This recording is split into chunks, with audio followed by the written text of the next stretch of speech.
Want to automatically export data from an Excel file into a SharePoint list every single day without lifting a finger?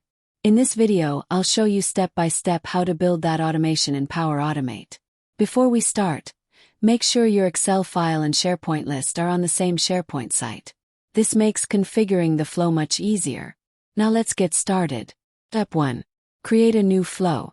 Go to Power Automate, click New Flow, and choose Scheduled Cloud Flow. Give it a clear name like Daily Excel to SharePoint Export. In this example, I set it to run once per day at 6 a.m. Click Create. Step 2. Add a list rows present in a table action and enable pagination. Click New Step, search for Excel Online Business, and select List Rows Present in a Table. Set the site address to your SharePoint site, the document library to Documents, the file to Test Excel file, and the table to your table. Then go to Settings, turn on Pagination and set the threshold to 5,000. Step 3. Add and apply to each for the Excel data. Add and apply to each action. Set the input to the value output from the List Rows action. Inside this loop, add a Create Item action from SharePoint. Set the site address to your SharePoint site and the list name to Test List. Step 4. Map your fields. In the Create Item action, map each Excel column to the matching SharePoint field.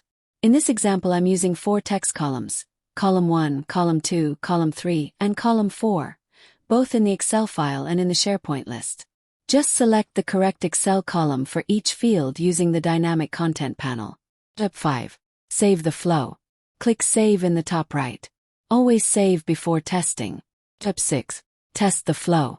Click Test, select Manually, and click Test again. Watch each step turn green as the flow runs.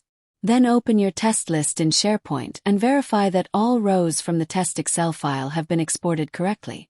And that's it.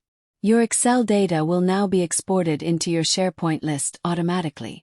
This works for any Excel file up to 5,000 rows. Need it to work beyond 5,000? Drop a comment below and let me know. If this video helped you, give it a like and subscribe for more Power Apps and Power Automate tutorials. See you in the next one.